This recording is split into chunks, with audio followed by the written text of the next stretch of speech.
Hey guys, welcome back. Today I'm filming a video about frequently asked questions, and I already had a list of the questions on this sheet of paper. But if you have more questions for me, feel free to leave a comment below, and I might actually do a follow-up video because I feel like there are so many things to talk about and I could talk for 3 to 4 hours, but I will try to keep it pretty short. So let's get started. All right, first question is tattoo policy. Some of you actually wanted more of a clarification on it. I would say it's very simple. It's like one sentence policy. No visible tattoos. No visible tattoos means that these tattoos are in area of your body that might not be covered by the SkyWest Airlines uniform. So for most people, that would be probably their wrist tattoos, fingers, arms, face, and and ears, and behind your neck, and so on. So SkyWest doesn't allow you to cover it up by using makeup, band-aids, watches, bracelets, and so on. They will be very upfront about it. They will mention it several times at the recruiting event. And from what I've heard, now on day one of training, they will take a flashlight and point the flashlight on your wrists, and if they see that there is a tattoo, they will send you home. The reason why they're so strict is pretty simple. They fly for 4 carriers, and one of them is very strict when it comes to tattoos, and if they say that they don't want their flight attendants to have any visible tattoos and cover those tattoos by makeup or band-aids and so on, SkyWest has to go with the most strict policy. So currently that's the policy, and from what I've heard, and that might be a rumor, but they're trying to negotiate it a little bit, but I don't know if that's true. But for now, once again, no visible tattoos. And if you know someone who went through training and they have a visible tattoo but it wasn't discovered, that's good, but that doesn't mean that same thing's gonna happen to you. So very clear, no tattoo, no visible tattoo policy.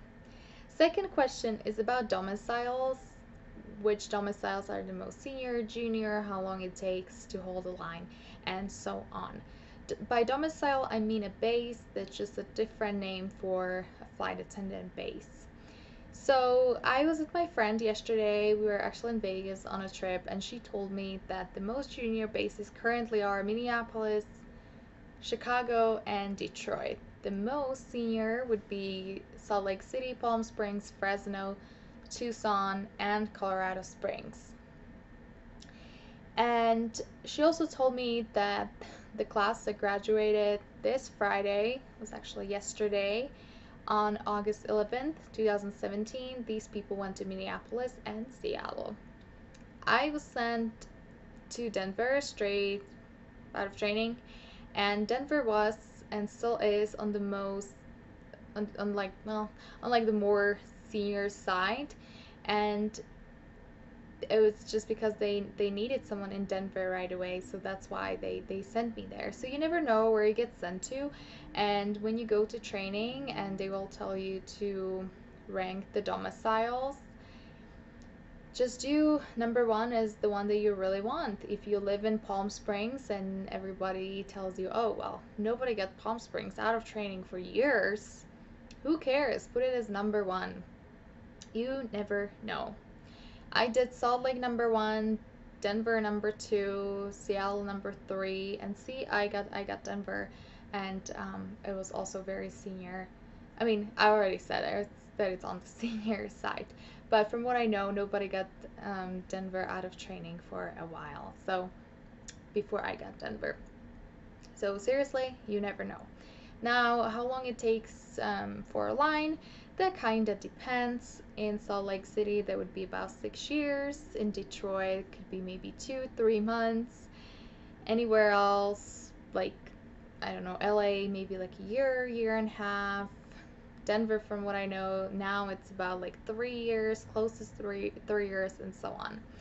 But I will recommend you, and maybe a lot of people will disagree with me, I will tell you this.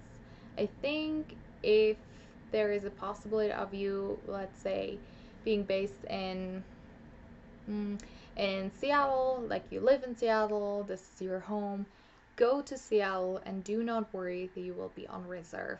It is personally, I think being home and being on reserve your first year, it's actually very nice. It is way better than chasing a line, like going to Detroit, commuting, leaving your family, feeling alone. I don't think it's worth it. Having a line, but that's just like my personal experience. I was based in Salt Lake City, and I was on reserve, and it was nice to go to work, drive to the employee parking lot and just park my car, get there within 10 minutes. And yes, some of my classmates, they had a line. They knew what days they were working and what days they were off, and their schedule was way more flexible than mine. But I didn't care. I was based home. So I know that a lot of new hires are so worried about having a line, but I think it's more important to be based home, especially your first year when SkyWest doesn't really allow commuting. Which brings me to my next point, which is commuting and crash bath.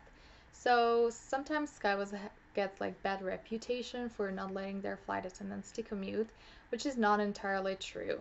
They are kind of protecting you. This is exactly how I see it.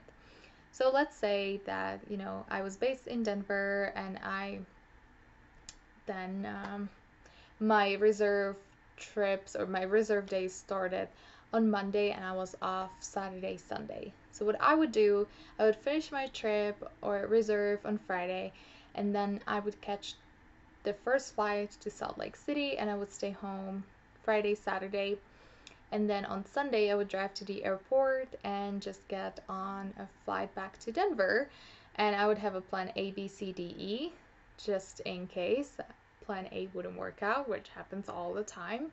Then I would get to Denver, get to my crash pad, and just wait until Monday to go back on reserve. When they say they don't want you to commute, they mean that they do not want you to commute the day of your trip or off reserve. So if you start your reserve on Monday at 9 a.m. and you feel like, oh, I will just commute like at 6 a.m., you never know, because you might be delayed and so on. And what if they call you? What if they are trying to reach you and you're still home in Chicago, but you're based in Denver? So yeah, so this is just, this is kind of like a protection. And just like I said, it takes maybe 2-3 months in Detroit to hold a line.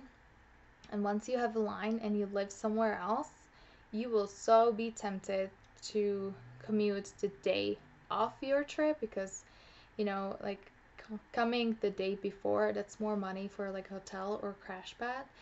But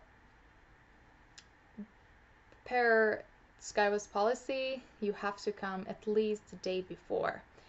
Once you're off probation, SkyWest actually has a really good commuting policy, and you'll be fine.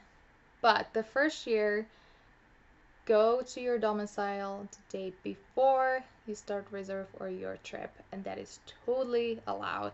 They cannot tell you, oh, you cannot see your family for a year. That doesn't make any sense. Obviously, you can do whatever you want on your days off. I've traveled a lot, and I always went somewhere on my days off. But you just have to be smart, get to your domicile on time. I already mentioned the word crash pad. If you don't know what crash pad is, it's basically like a temporary hotel, well, I don't want to say hotel, accommodation for pilots and flight attendants.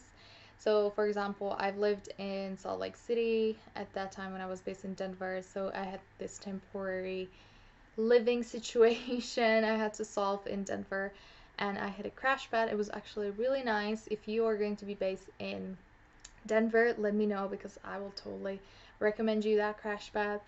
Um, so that was, something I had to do. My crash pad was nice. I had actually a private room, but most crash pads are like several bunk beds, and you pay anywhere between 150 to 500, 600 a month for that. And some crash pads are set up as you have you have a bed that is just yours, and some of them are that several people can switch in between the beds and so on. So it's what it is. It doesn't sound fun, and it really wasn't. I remember I was kind of like depressed when I was in my crash pad, even though like they were really nice people. But it was in winter, and I was based away from home, and sometimes the days were really long, and you were just sitting around and around and waiting for crew scheduling to call you and go on a trip.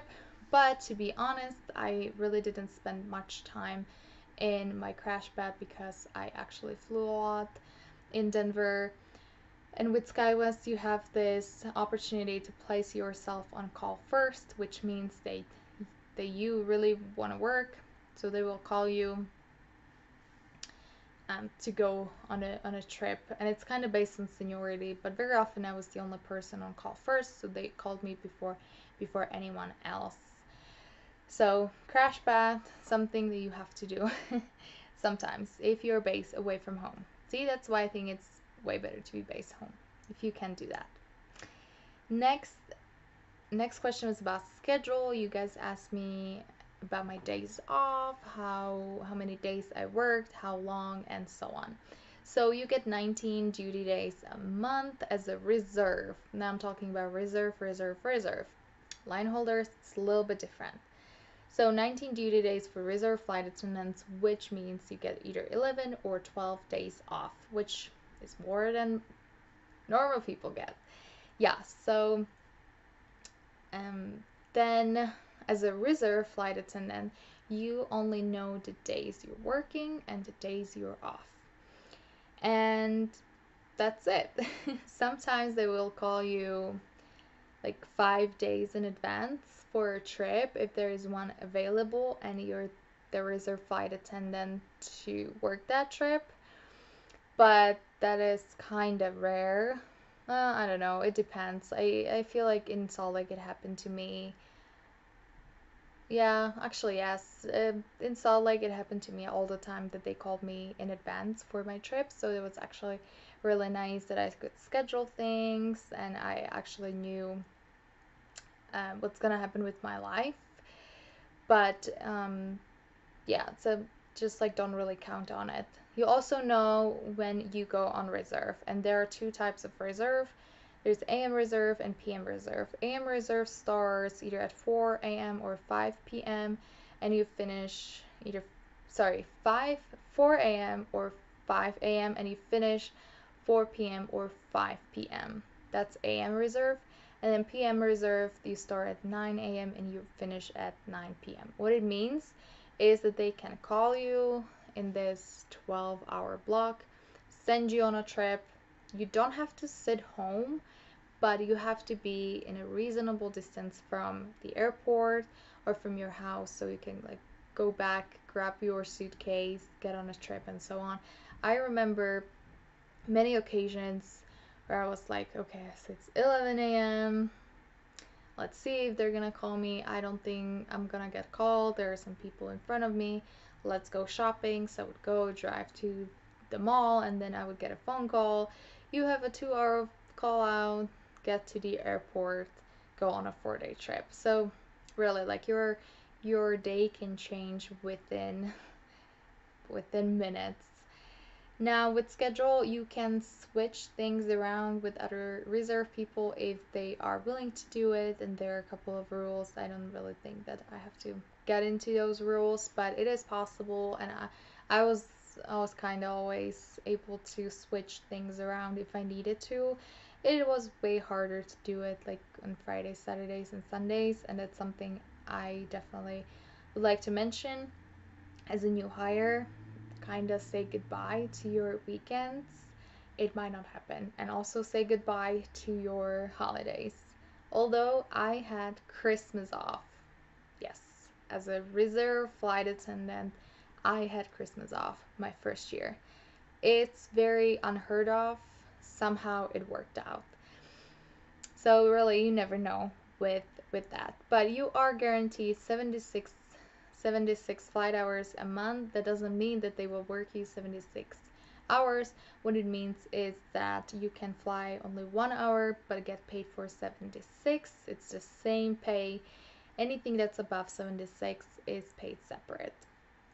I feel like there's something else that I'm missing with schedule, but yeah, also, okay, then there are trips, different types of trips that you can get call out to would be locals, which means that they just happen in one day. You can either work like one leg or multiple legs, but you'll be back the same day. Then you have 2, 3, 4 day trips. That means you're away from your base for that long, for 2, 3, or 4 days. And honestly, I liked 3-day trips the most because I felt like, I don't know, they didn't exhaust me as much as a 4-day, but 2-day kind of seemed too short. But you make probably more money doing 4-day trips, but it kind of depends on where you get call out to. Sometimes you just have no option. Like there was a month where I worked only locals, almost only locals, and that was kind of a killer. But yeah, so that would be schedule. I feel like it's kind of hard to talk about schedule right now if you are going to training or you're interested in SkyWest, because it might not make any sense to you. But if you have a question, leave a comment below. Next question is days off, and people wanted to know how many days off you get in like one stretch. So it kind of depends. There were days when I had only like 1 day off. Sometimes I had 5, sometimes I had 6, 4, 3, everything really. You can work, or you can be scheduled to be on reserve for 6 days straight. Then you have to have at least 24 hours off, and then you can go back on reserve. And sometimes I did it because I wanted to save my off days for like the end of the month to go on a trip or something like that. So because I said that you can exchange days, I did it this way, and I ended up with like a lot of days in like a big chunk. But I will also say that as a new hire, I was like very tired and took me a while to recover from a trip. So at the beginning, I like to do like 3 days off in a row to just kind of recover from the trip. But those are the general rules. Okay, then people had questions about weight and height, like how tall you have to be and if there are any weight restrictions. So because it's a regional airline and they fly smaller planes, regional jets, you have to be between 5 feet, 5 and 6 feet. So if you're above 6 feet or below 5, unfortunately, you will not get hired. I am 5'3", and I will tell you that I think that's like a perfect height for that plane, because some of them are very small, and I always felt bad for taller people because you just kind of going to struggle. So yeah, it's also for your safety, and you wouldn't be comfortable. When it comes to weight, that just must be in proportion with your height, and you have to fit comfortably to the jump seat, which is a special flight attendant seat, and you have to buckle yourself. And if you're not able to do it, unfortunately, you will not get hired. But do not think that flight attendants have to be skinny and tall. It's not 1970 anymore. And even though in the Middle East and in Europe, that's kinda sorta still a norm. In the Middle East probably, but in the US, no. Just like I said, as long as you're between 5 and 6 feet and you fit comfortably to the jump seat, you will be fine. Okay, then you guys asked me about hotels, how we stay, like where we stay, who pays for it, and so on. So obviously it is the company who pays for the hotels. Now I would say we stay in nice hotels.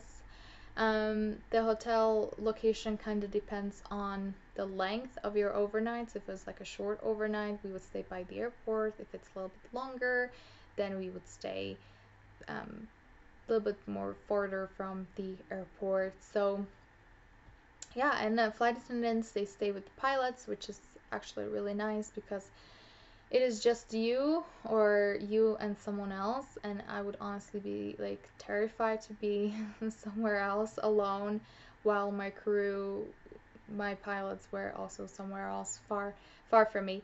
So for safety reasons, it's nice that you stay with the pilots. And I've heard really creepy stories, so just knowing that they are in the hotel with me definitely helped me. And I will not say in which hotels we stay and so on for security reasons, but it's really a variation of hotels and chains, and we have some amazing hotels and some that are like okay, whatever, because you also have to understand it's a regional airline. They fly to smaller cities, and those cities don't necessarily have like big nice resorts, but I didn't have any issues with the hotels. Next thing is tips on saving money. I think that could be a separate video, but I will just say something that worked for me. And I feel like all of us are in a little bit different situation. I'm single, I don't have any kids.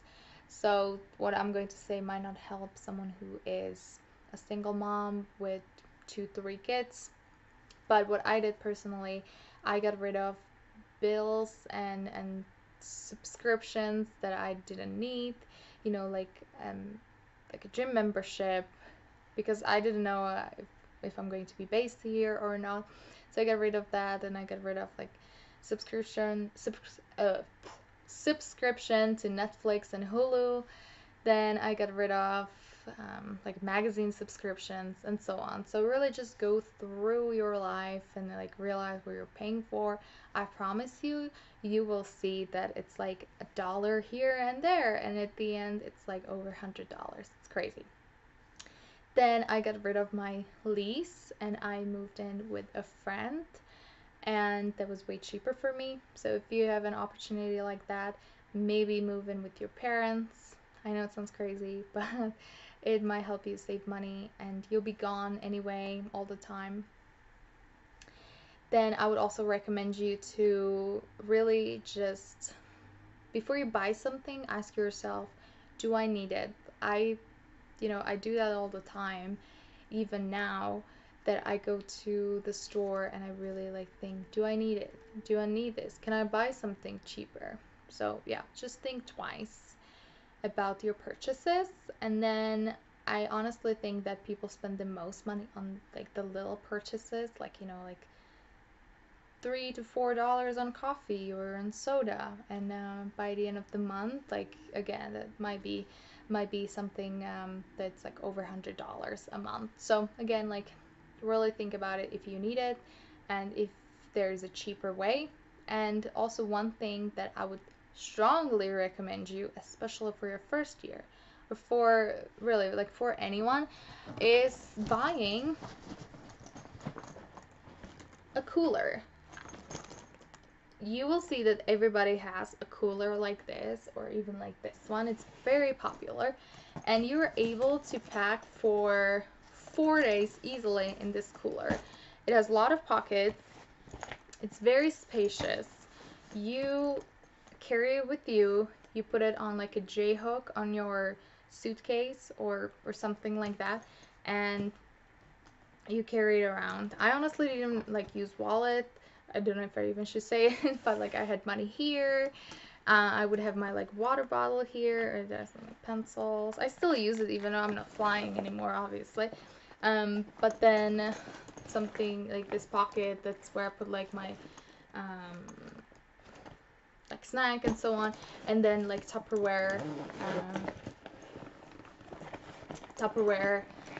and frozen things that would go here to this pocket, and you can put like an ice pack in it and so on. So meal prep definitely saves so much money.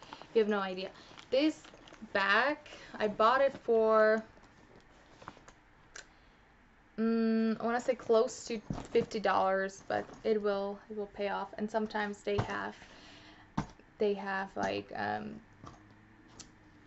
coupon codes for this bag. So it's by eBags, and really it's an amazing thing. And I actually, my friend who is not in aviation, I talk him into buying one of those because it's such a good thing to have when you go on trips or you travel a lot.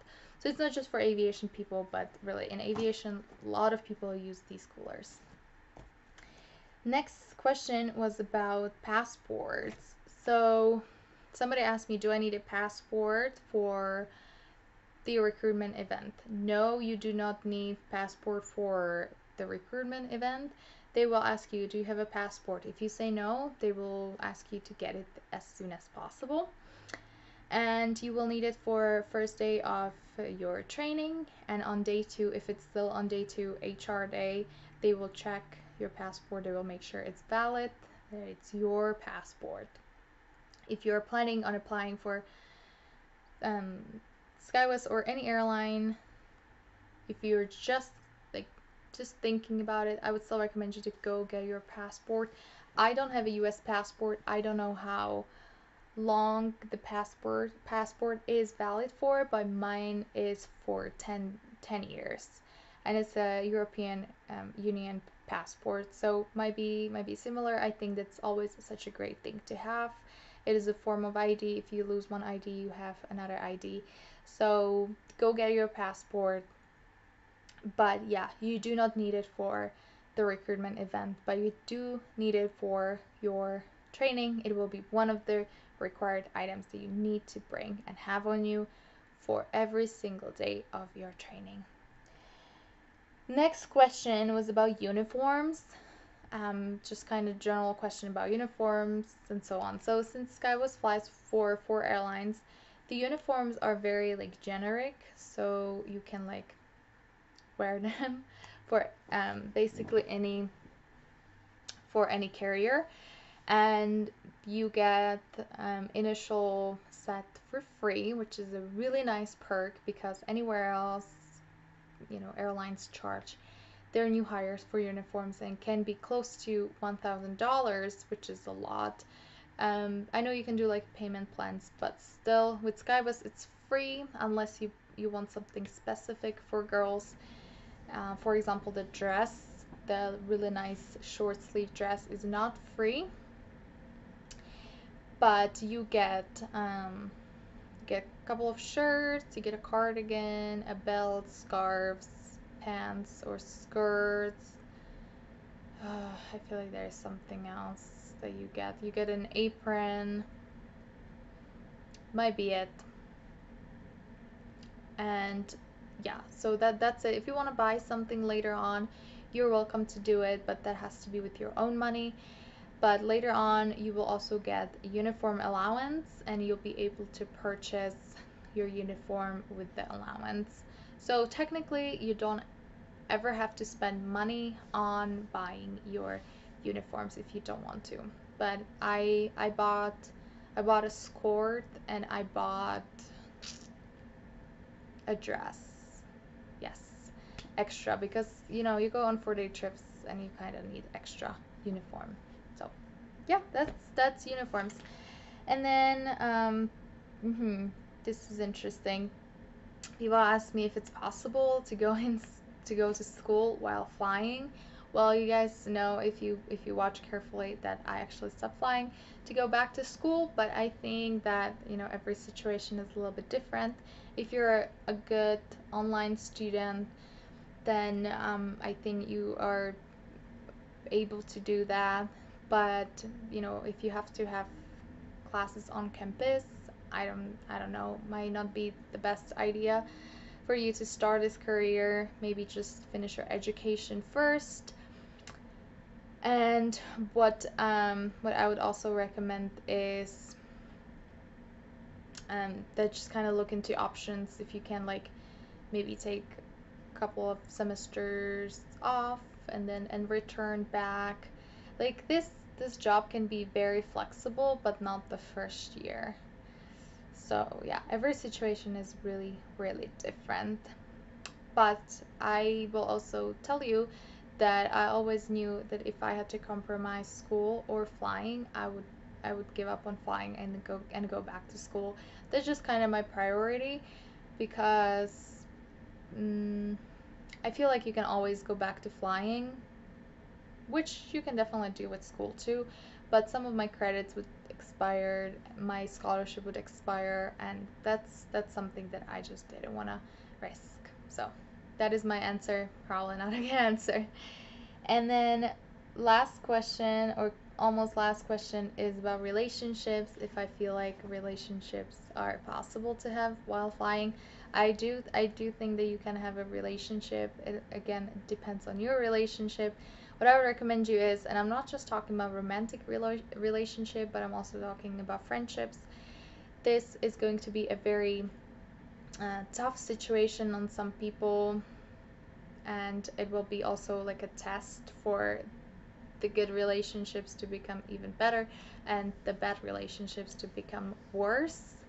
And you will see how many people care about you and how many people do not care about you. So you might feel like you're losing some friends. But yeah. But when it comes to like romantic relationship, I think if you have someone who supports you, who understands your passion, and you trust each other, I think that is totally possible. There are a lot of people who date within the aviation industry, but there are also a lot of people who married people who are not a pilot or a ramper.